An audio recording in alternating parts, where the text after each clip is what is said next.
playing one Sigarda, Host of Herons. And Spencer's deck is actually interesting because he has two copies of the new Dragon Mace card, Varal's the Scar Stripe. Now, and I like that card. It's a Golgari card, green, black, and a colorless.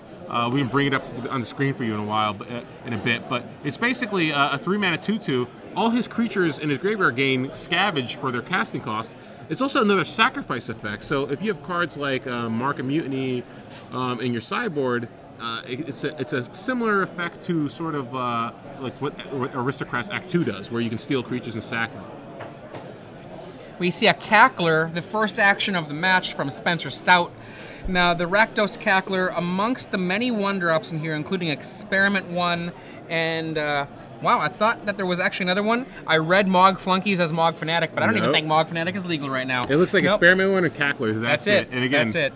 A little greedy there because you can't cast. It's hard to cast those one-drops when they're different colors. But Voice of Resurgence comes down for Blake, a great blocker against Rakdos Cackler, but a Dreadbore deals with it. So Blake will get a 1/1 token or elemental token that is a 1/1 right now, and the Rakdos Cackler is able to attack through. But pretty good shape for Blake though, because he's gaining some value from that Voice of Resurgence. All that time, jeez. Yes, granted he's taken 2 damage, but that elemental token's still out there, and it looks like he has at least a Loxodon Smiter in his hand, which can come down. I mean, yeah, it was a million years ago. It was in the first printing of Magic that they made Keldon Warlord, but they did make it cost 4 mana. You know, here you get a XX creature as like a side benefit from a 2-mana guy. Yeah. So we have a token there to represent the fact that the elemental is just a 2/2. There aren't 2+1/+1 counters on it. The Voice of Resurgence elemental token is obviously a XX star creature for the equal to the number of powers for an equal number of creatures that you have in play. So currently it is a 2/2. He decides to attack with it as opposed to leave it back for a blocker, which is interesting. Experiment 1 is joining the team for Spencer Stout, and I think we might be seeing a Burning Tree Emissary. And here we go. It's a very good draw because he has a Fluent Boar as well. So Experiment 1 is going to get pounded up to a 3/3, and Rakdos Cackler is going to come in for another 2. Experiment 1 doing a very good Wild Nacatl impression. And let's see if Blake didn't have a 3rd land last turn, so he couldn't cast the Loxodon Smiter in his hand. He does draw a Breeding Pool now, so he has a choice between another Voice of Resurgence or a Loxodon Smiter here. Both of those plays would be excellent in this situation. Yeah, I'm not sure which is better right here. Definitely don't like the Geist of Saint Trap, so I hope he moves that to the back. But it looks like we might have a Smite come down. No, so Smiter does come down. So I like that play because he can play his Breeding Pool now tapped, and next turn if he chooses, he can play the Voice of Resurgence. It's even better if he draws another land because then he can go Unflinching Courage and another Voice of Resurgence, putting him firmly in the driver's seat. So for now, he has to dodge basically another Dreadbore from Spencer, because Dreadbore would deal with the Loxodon Smiter and also knock the Elemental down to a 2/2. But it looks like Spencer has a Gorklan Rampager, which is going to be very good right here. If you look at the board, Spencer brings it all in 3, 6, 8, 10 power worth of attackers. Yeah, so this is great because, granted, Spencer is going to lose one of his creatures, but he's going to be able to Rampage over the Loxodon Smiter, which will ultimately end up killing the Elemental token because Loxodon Smiter dies, token becomes a 2/2, and it's taking 2 damage from the Rakdos Cackler. So pretty favorable attack there for Spencer. That is the power right there of the Gorklan Rampager. It's just such an amazing card. Yeah, and it looks like Spencer does have the Dreadbore in his hand, and he didn't. He decided to go for the Rampager plan instead. And I kind of like that because he must think one of my only ways to lose here is my opponent just plays a Unflinching Courage on the Avacyn Pilgrim as a blocker or something. We see the Voice number 2 that we were talking about earlier come down. So it looks like we have a Sigarda, that one lonely Sigarda in his hand. We have a Rancor as well. Rancor might come down on the Voice to give it a little added beef so it can actually trade with Experiment 1 now if it chooses.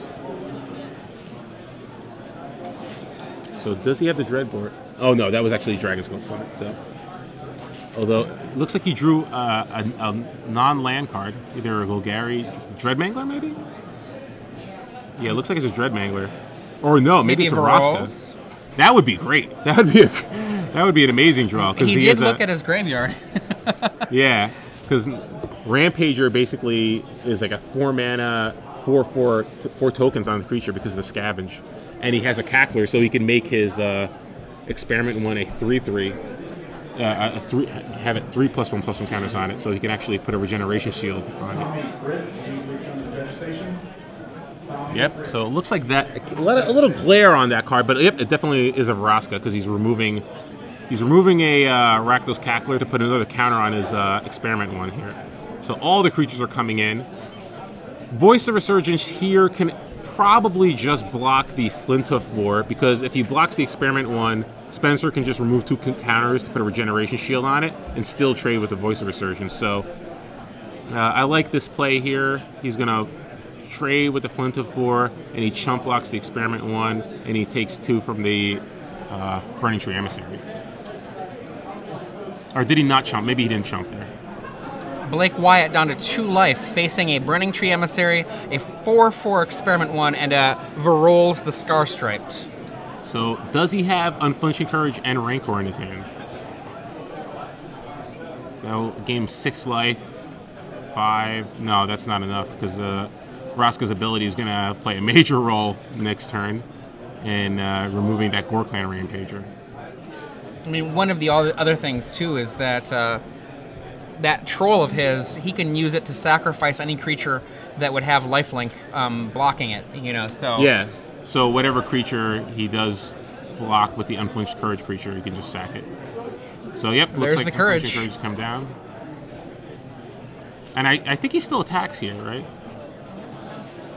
Because he still has a chump blocker back, so if he gains 8 life here, can Vraska Varolz sacrifice another creature? So Varolz cannot sacrifice itself. Right. And the other thing too is that the trample, if he's blocking, Spencer can't stop the trample from helping out. So he's going to have to suck that damage and have Blake get the life. Definitely right to attack there. Goes up to 8. What does Spencer draw here? Can't see it. So he can, if he has a land, he can remove the Rampager and the Flinthoof Boar to put 7 tokens on, 3 tokens on one creature, 4 tokens on another creature, if he chooses. With Blake at 8, and he has 1 blocker, it looks like it might be enough here. 4, 5, 6. If he drew a land, I think it's enough. But it looks like it's just a Rakdos Cackler. So he's going to have to basically just put 4 tokens on one creature and attack with everything. Probably put it on the Burning Tree Emissary and then unleash your Cackler.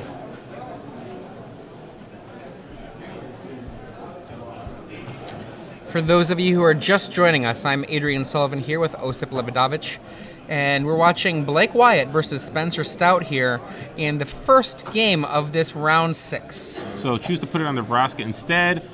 Vraska's going to get chump blocked, and Varolz rather. Varolz. Sorry about keep calling it Vraska.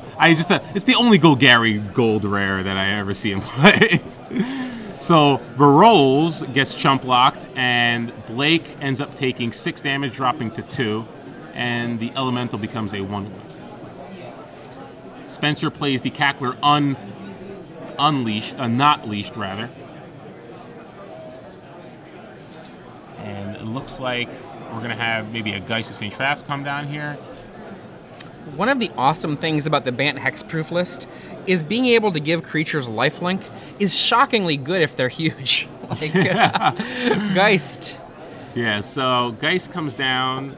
He can attack for 6 again, dropping Spencer to 8. But does he have enough to chump block though? I don't think he has enough to chump block. He might have to pass the turn back here. And Spencer's like, here you go. Yeah, if he attacks and tries to gain 6 life here, Spencer can just attack back, and he'll be able to scavenge the Flinthoof Boar on another creature and then just attack for lethal. So He says go, and now remember, Verolls can sacrifice whatever is blocked by the lifelinker, so that should be it, unless there's a fog hiding in Blake Wyatt's hand. So yeah, as long as Spencer attacks with all the creatures here, should be enough.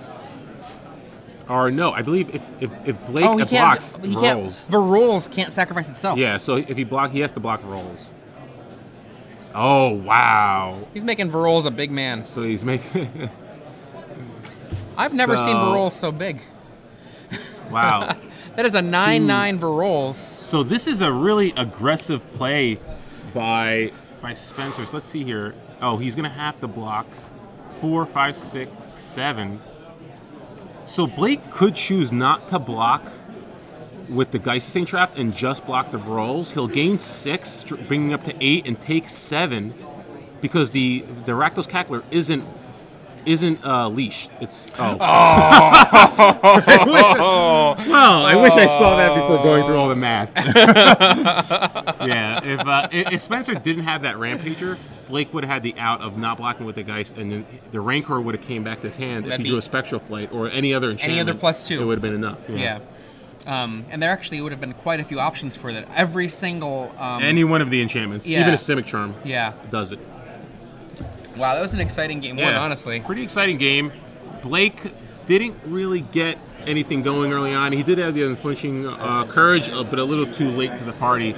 Spencer had a pretty good start. He had the Dreadbore, and he drew 2 Rampagers, which, if you draw 2 Rampagers, that was like drawing 2 Shrapnel Blasts with Affinity back in the day. It's just so much damage, you know? Nice. 2 Shrapnel Blasts is always, it's like 2 Shrapnel Blasts, 2 Fire Blasts. Yeah, any of the... These days, the Price of Progress and Legacy, you know, like... Rampager is just so good. Yeah, yeah. Going to the sideboard, Spencer Stout wins game 1, so he's got a little bit more breathing room. I think one of the things we might see from him is Golgari Charm, which can be really, really monstrous when you, say, take out a Spectral Flight or take out an Unflinching Courage that the person didn't expect to have go away. Yeah, definitely. Beyond that, though, what else is he really bringing in? I mean, he could also, gosh, honestly, that's one of the only things. Kessig Wolfrun is a reasonable card. Olivia is a flyer for 4, and you can use it to ping Arbor Elf from them, or I should say Avacyn's Pilgrim from them, or ping your own things just to make it a bigger flyer. Yeah, I actually like Olivia. They're not always going to have a Geist or an Invisible Stalker like we saw in that game. Yeah. In the games where they don't have many answers to Olivia. So, yeah, I definitely like the Olivia, especially if you can just steal a pantsed-up guy. It's usually the matter. It can be pretty much game there. From Blake's side of things, he has 2 Nearheath Pilgrims, which I expect to come in, along with 2 Pacifisms and 2 Detention Spheres. Beyond that, I don't really know if he wants to bring in anything else. I'd say those 6. He's got 1 Ready to Willing, 2 Nevermore, 2 Silverblade Paladin, 1 Negate, 1 Render Silence, and 2 Ground Seals. Those aren't really too exciting in this matchup. I would expect the Pilgrims, the Pacifisms, and Detention Spheres to probably come in.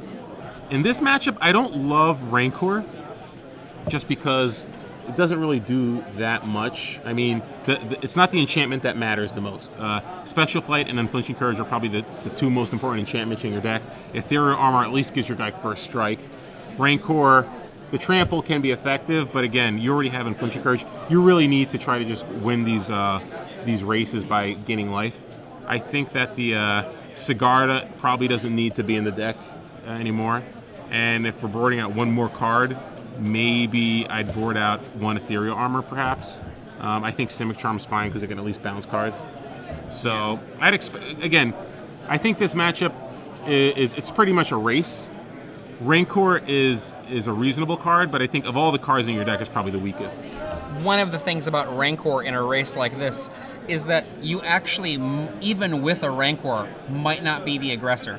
And as a result, I mean, just having a card like Pacifism, that can actually make it so that you're also helping out on the race. Yeah, and again, Rancor, Ethereal Armor obviously works better with Pacifism and Detention Sphere since you're coming in, because it can be even larger than a Rancor at times. But the fact that it can play defense too with the first strike and not worry about like any trample, perhaps. So yeah, I'd expect maybe shaving some of the Rancors and Ethereal Armor and a Sigarda host for those 6 cards. And see how good Pilgrim can really be. Because I know when I was talking to Mike Flores about this deck, he played at the Somerset Open. He was a big fan of the deck, really liked it. One loss away from top 8. He said Pilgrim was by far his best card against any aggressive decks. Because it all comes down to those life swings. One of the things about the near Heath Pilgrim is it's got a fragile body, and it will usually die, but not before it did one little burst of work. And then the thing is in the act of killing it, that time that it takes from your opponent can be a huge deal too. Both of those things, the life gain plus the time it takes to kill it, right there can very, very easily end up being a very big swing in terms of the tempo of a game. Yeah, and you know, what if they might not always have a way to kill it? You know, there's not that many. They usually don't board into more removal spells against banned hexproof. So it's usually down to the 5 or 6 they have in their main deck. And sometimes they'll be forced to use it on, maybe they'll waste a Pillar of Flame on an Avacyn Pilgrim, and then you go turn 2 Voice of Resurgence, turn 3 Pilgrim, and then suddenly you've got this really, really great threat in play. But Blake is going down to 6 cards here. It looks like Spencer is comfortable with his 7. Let's see if Blake is happy. So looks like we're going to see a match go in the way. Turn 1 Hollow Fountain from Blake. Ooh. It looks like we have double Rakdos Cackler. Coming out swinging. Turn 1 Rakdos Cackler off a Stomping Ground. Looks like it looks like we have a couple of creatures. We have an Invisible Pilgrim. We also have a Geist Saint Traft, and one other card that looks like a non-land card. Might be an Ethereal Armor. Can't quite make it out yet. In for 2 with the Cackler. Is that a Mog Flunky? It looks like an old school Mog looks Flunky. Like we got some old school Mog Flunkies coming to play. Gotta love Mog Flunky. Gotta love Mog Flunky. Oh, that's a lot of them too. And those are all Stronghold, it looked like to me. Oh, man. You gotta love it when Mog Flunky makes an appearance again in the format. Is that Asian Mog Flunky? Of course. Of course it's Asian Mog Flunky. Why wouldn't it be? So, Geist Saint Traft comes down, and Invisible Stalker swinging over. So, unfortunately, we could only show you the M13 Mog Flunky, but thankfully, it is the same artwork as the Stronghold Mog Flunky. So, Spencer looks like he might be a little stuck on mana here. Lays a Boar so that he can actually block the Geist should nothing go wrong. Yes.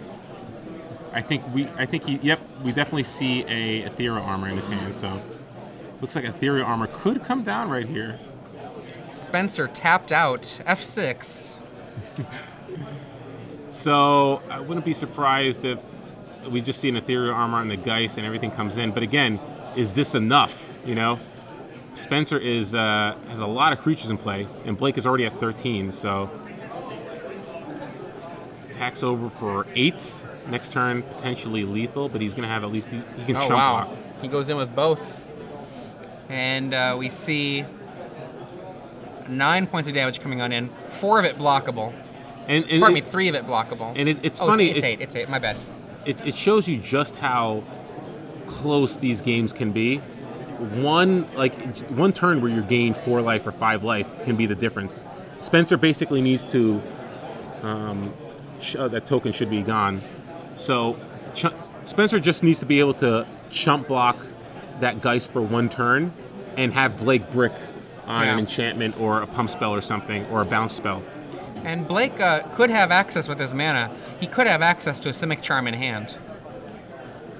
He's got a green and a blue open, so that's a possibility. Spencer doing some math. Spencer has 8 power in play. And he still doesn't have a 3rd mana. So yeah, oh wow, she's just attack for 5. So drops Blake down to 8, plays another Flint of 4, passes the turn back.